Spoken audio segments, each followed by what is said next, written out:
Hello my friends, today I wanted to crack some Hermes enigmas with you, which is going to be slightly different from my usual busting Hermes myth, because in those videos I usually have a straightforward answer for you, whereas when it comes to some of these topics, it doesn't matter how many experts I speak to, how many sleepless nights I spend contemplating these, which trust me is a lot more than I care to admit. Some of these still don't make sense to me, and then others I'm often asked about and I do have my theories on, but I'm not exactly sure if anyone has an answer to these questions. So if you'd like to chat about some popular Hermes topics and hear my thoughts on things such as the Hermes game and more, then make sure to give this video a thumbs up, subscribe down below if you haven't done so yet, and keep on watching. The first thing that never really made sense to me until I actually tried it for myself was why the Mini Kelly does not come with a lock, a clochette, or even a raincoat, which I never really understood because almost all other Kelly bags come with all of these accessories as well as Birkins, and most Hermes leather bags will have some sort of a raincoat to accompany your precious pieces, but the Mini Kelly is an exception and so is the Kelly pochette while we're on the topic, and I never really understood why that is until I actually tried to put a lock on the Mini Kelly and it looked absolutely hideous. The lock was way too overwhelming on this tiny little creation, and I feel like yes, they could create a smaller lock that has the exact same detailing but slightly smaller proportions, but I feel like because it is such a small silhouette with so much hardware already on it, it has the twist closure, it has the sangle, it has the little hooks that the shoulder strap goes onto, and the incredibly beautiful top handle, that it might be just a little bit too much to have these additional accessories on top of it. That's why I'm not the biggest fan when people put twillies on mini bags. I think they just completely drown the bag itself. So I can kind of understand why you wouldn't get those accessories, but I still don't know exactly why they wouldn't give you a raincoat to go with these pieces.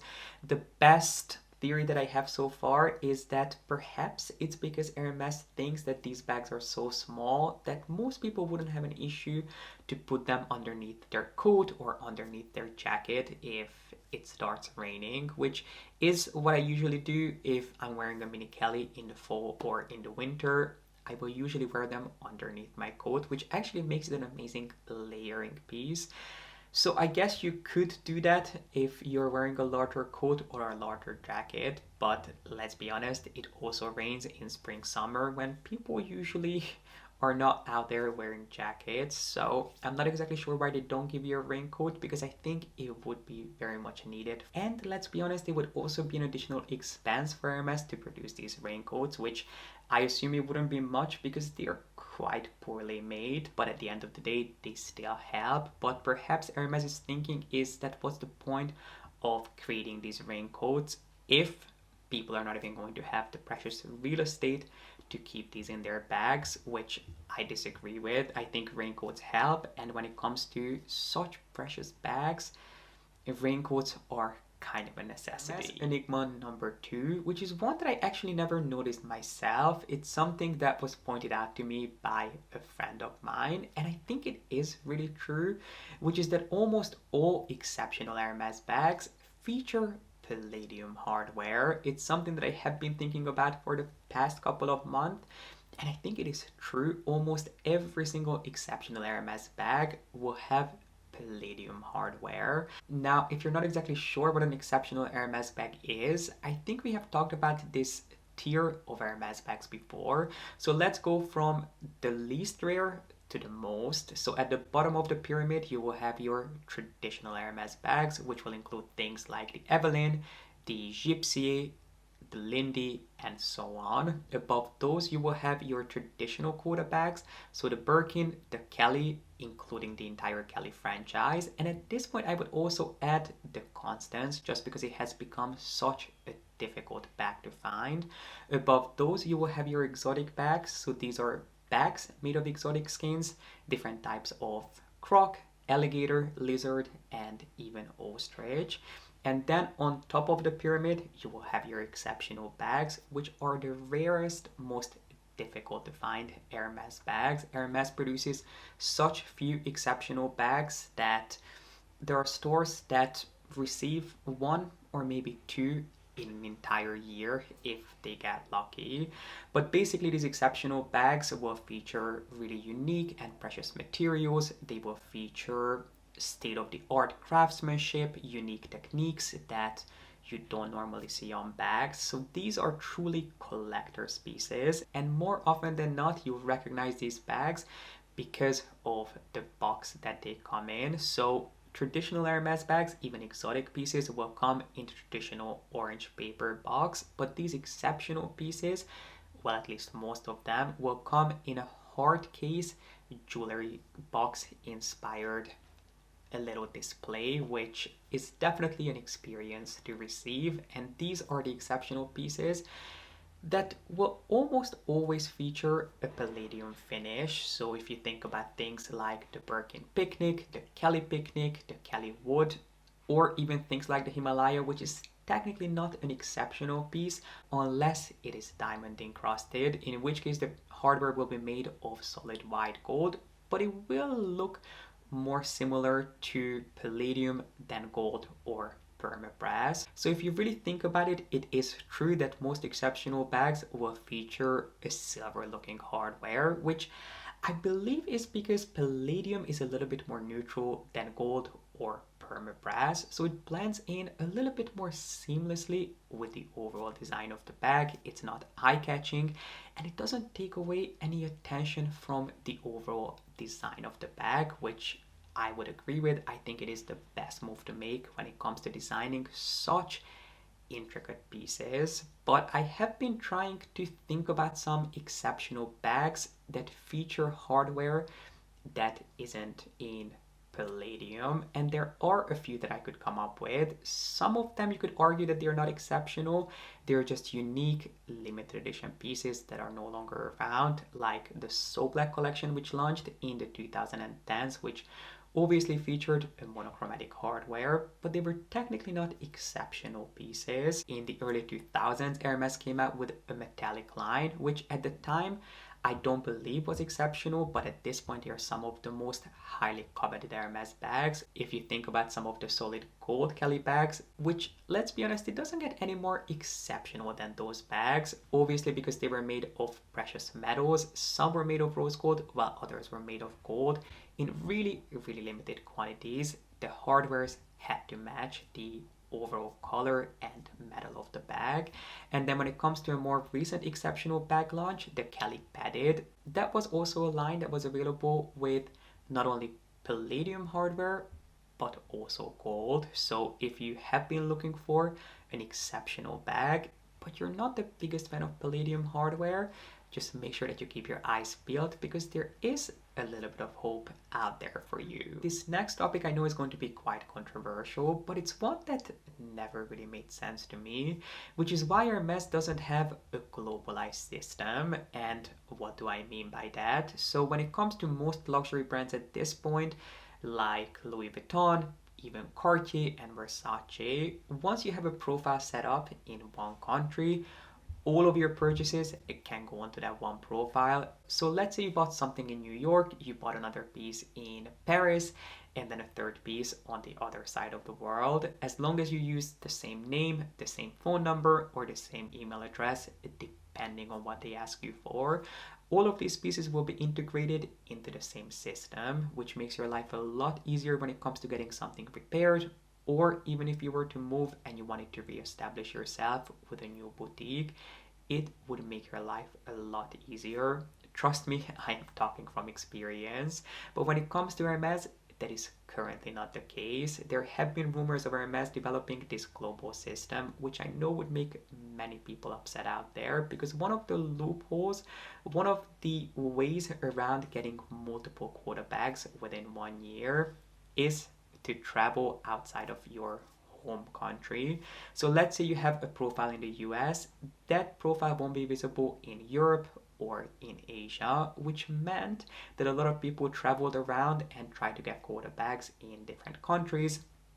Some of my friends have multiple relationships with different countries, just so when they travel, they have the chance to get their hands on a third, a fourth, a fifth, or a sixth quota bag, which obviously wouldn't be possible if every single boutique had access to all of your profiles and all of your purchase history. So I understand the resistance from certain people, but on the other hand, I do think that it would make it a lot more fair getting a quota bag, and I think at the end of the day, it would make your life a lot easier, because the longer you buy Hermes, the more difficult it is going to be for you to reestablish yourself with a new boutique if you were to move, because there is only so much Hermes that you can buy. So let's say you want to start reestablishing yourself with a new boutique, there are going to be certain pieces that you no longer have a need for. I mean, how many china sets can you buy?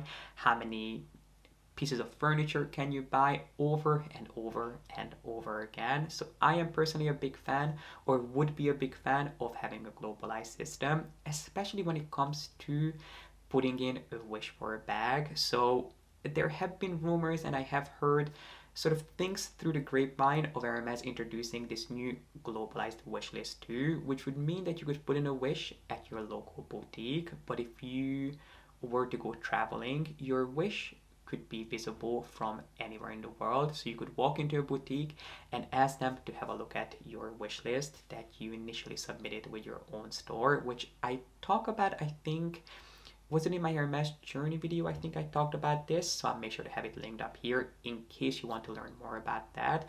But I definitely think that there are many pros to having this globalized system, although I understand that it would make quite a few people quite upset out there. And then the last topic that I wanted to discuss with you today is going to be the Hermes game, which is something that we have touched on in previous videos, but it's something that I'm still often asked about. So I thought, why don't we talk a little bit more about it here, which, what is this whole Hermes game idea? Obviously, I think the idea behind it is that if you would like to get your hands on a Birkin, a Kelly, or a hard to get Hermes quota bag, Hermes will suggest that you explore what the brand has to offer. You pick up pieces here and there from different métiers, just so they can make sure that the bags that they work so hard on go to people who are genuinely invested in the brand, and they are not only there to pick up these highly coveted bags as sort of a status symbol. And I don't think that there is anything wrong with the fact that some people only care about Birkins and Kellys. I think it is your money and you do whatever you want to do with it. But if you're not interested in anything else that the brand has to offer, thankfully the pre-loved and the resale market are incredible options. I did an in-depth video full of suggestions on how I would approach getting a bag from the pre-loved market, which in most cases is going to save you a lot of time, a lot of money, and a lot of effort if you're genuinely not interested in other métiers that Hermes has to offer. And I don't think that there's anything wrong with, but people will give Hermes a pretty bad rap for having this game that they make their customers play, which I personally don't believe that most people at Hermes will force you to buy anything. They will make suggestions, and I always personally find them incredibly helpful when they suggest for me to look at something that I perhaps wouldn't have done so otherwise. And that's just because I am interested in the brand. I love the quality, I love their aesthetic, but I understand that it is not everyone's cup of tea. But when people say that Hermes has this game mentality, I always think about all the other luxury brands that do the exact same thing that people don't complain about. And here I'm talking about Rolex, Patek, even brands like Rolls-Royce that all have hard to get pieces that will only be available for you if you have an established relationship with not only the brand but each one of their stockists. And I think when it comes to watches, it's actually a lot more difficult, and it is a lot more of a headache to try to build your sort of relationship with the brand, because let's say you want a hard to get Rolex, there are only so many watches that you can buy just in order to get the one watch that you really wanted all along. Whereas when it comes to Hermes, at least you can explore different métiers. You don't have to buy 20 bags just so you end up with one bag in your collection, which is really what you only really wanted. You can buy shoes, you can buy ready to wear, you can buy jewelry, you can buy home pieces. It's not like you have to buy the exact same piece over and over and over again, but that is just my personal experience. And this whole idea behind the quota bag system, which I am sure has a lot to do with marketing and Hermes trying to keep things a little bit more exclusive, because let's be honest, we all want what we cannot have. It's definitely part of their marketing strategy.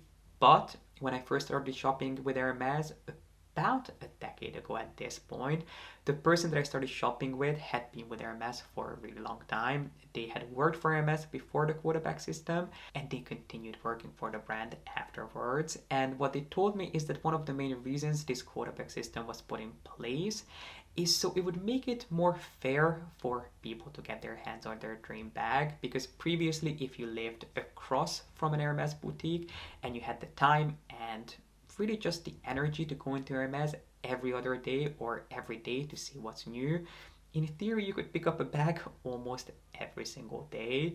Whereas now that they have this quota bag system in place, the idea is that bags would obviously be allocated to some of their more VIP clients, but then the rest of the bags would be up for grabs, even to brand new clients who don't have quite as much experience with the brand, which I like the idea and the sound of. Now, does this mean that this system is perfect? It definitely is not. We all know from experience that it isn't, especially because it has plenty of loopholes.